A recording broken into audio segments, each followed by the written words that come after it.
Hello বন্ধুরা, কেমন আছো সবাই? আশা করি ভালোই আছো। আমিও মোটামুটি ভালোই আছি। আজকে রান্না করবো লাউ পাতার শাক। এখানে দেখো লাউ পাতা কুচি করে ভালো করে ধুয়ে নিছি। এখানে আছে সিম। কড়াইতে সাদা তেল দিয়ে দিলাম, সিম দিয়ে দিলাম, হাফ চামচ নুন দিয়ে দিলাম। এখন ঢাকা দিয়ে রাখতেছি, সেদ্ধ হইব ভালো মতো। ফিরে আইতেছি কিছুক্ষণ পর।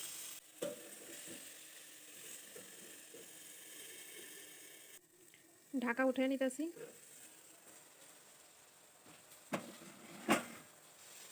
সিম সেদ্ধ হয়ে গেছে, পরিমাণ মতো হলুদ গুঁড়ো দিয়ে দিতেছি।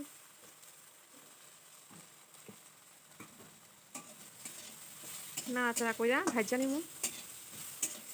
সিম ভাজা হয়ে গেল, এখন নামাইয়া নিমু।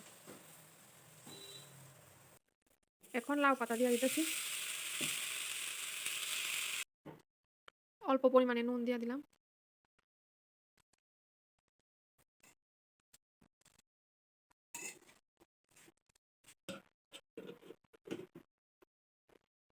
ঢাকা দিয়ে রাখলাম।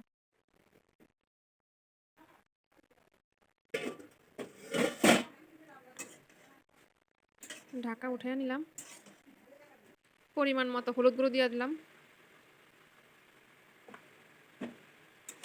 নাড়াচাড়া করে নিতেছি। লাউ পাতা ভালোভাবে সেদ্ধ হয়েছে, এখন আমি নামাইয়া নিব। কড়াইতে দিয়ে দিলাম সাদা তেল। 2টা শুকনো লঙ্কা ধুবা করে দিয়ে দিছি। 5 ফোড়ন দিয়ে দিলাম। সেদ্ধ করে লাউ পাতা দিয়ে দিলাম।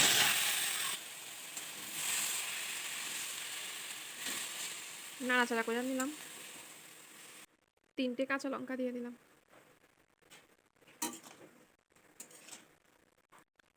আর একটু পরিমাণে নুন দিয়ে দিলাম।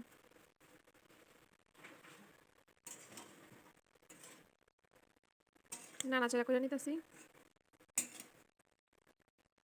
ভেজে রাখা সিম দিয়ে দিলাম। ভালো করে নাড়াচাড়া করে নিতেছি। প্রায় তৈরি লাউ পাতার শাক। শেষে অল্প পরিমাণে ঘি দিয়ে নামাইয়া নিব। ঘি দিয়ে দিলাম। আবারও নাড়াচাড়া করে নিতেছি।